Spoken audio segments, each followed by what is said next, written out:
Broadcasting from the basement of La Penta, it's WICR.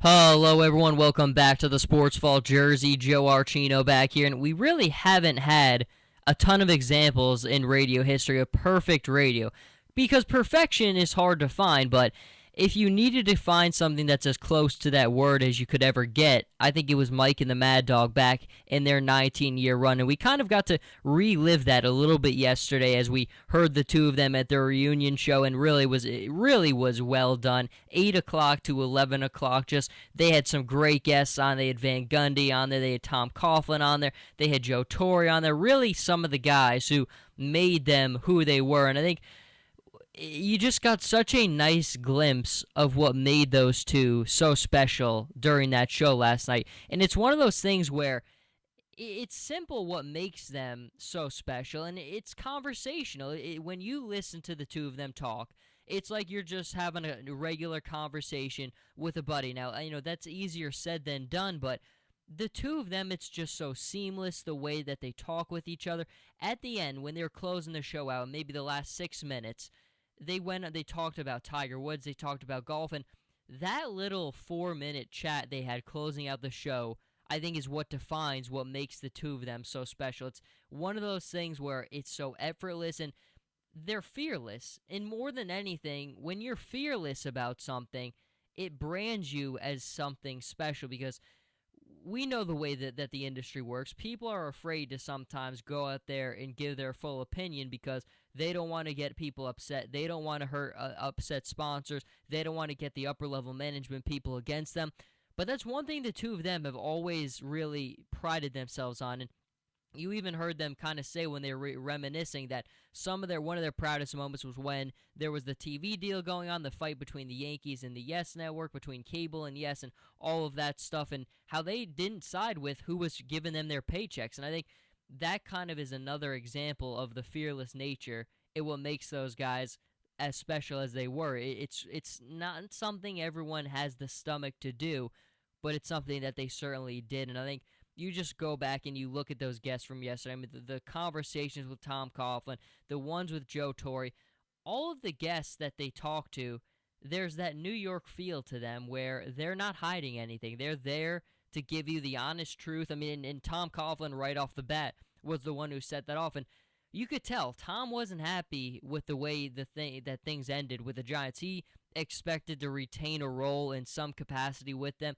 He still feels like he's useful, and clearly the Giants and him, I don't think that they've been on the same page. And I got to cover the team this year. I was at his press conference every single game, and certainly I don't think that Tom Coughlin ever wanted to give up that position, but he did it because he knew he had to. But I still think he wanted a role in some capacity, as he's expressed time and time again, and once again during the show last night. But you saw the outpouring. You just see the way, and again, I look at it. I look at the way that the show started. I look at the way the show ended, and it's just all conversational. It's simple. It's just two guys who have a great flow and a great rhythm with each other, doing something that no one else can really do. I mean, you have some really talented people in the industry. You have some really, really good guys. Mike and Mike are people love, but I don't think anyone has the kind of just the flow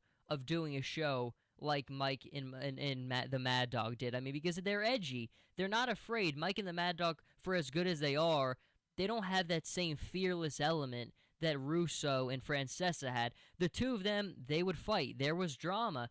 And you don't really ever get that.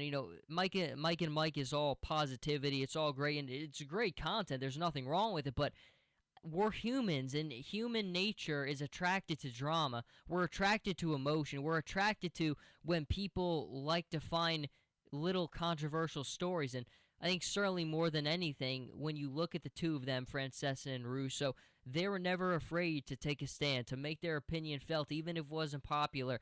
It's one of those things where it's radio that's exclusive to New York, but it works anywhere because it captures what us as humans want to listen to the most. And the human ear picks up on certain things and it kind of just ignores others.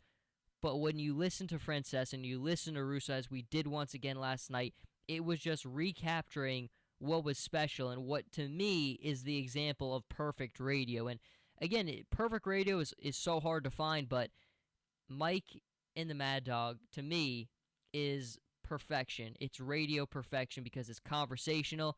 They're fearless. They do something together that I don't think anyone can do. And some guys are able to do it by themselves. Some guys really need another person. Colin Cowherd is one of my favorite guys.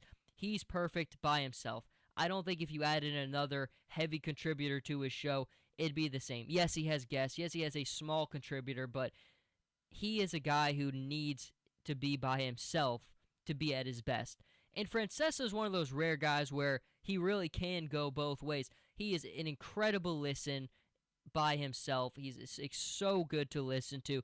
But then again, when he does it with Mad Dog, it's perfection. It's radio gold. It's radio perfection. And once again, last night we got to hear a glimpse of it. And I think the New York sports area, you saw the outpouring of support, what their show meant to New York, and not just New York, but to everywhere. I mean, you can't go anywhere without people recognizing their names because they built exactly what I said. It's radio gold and it's radio perfection. But until next time, Jersey Joe Archino here with the Sports Vault. You can follow me on Twitter at Joe Archino and on Instagram, Jersey_Joe_Archino. And I'll see everybody next time.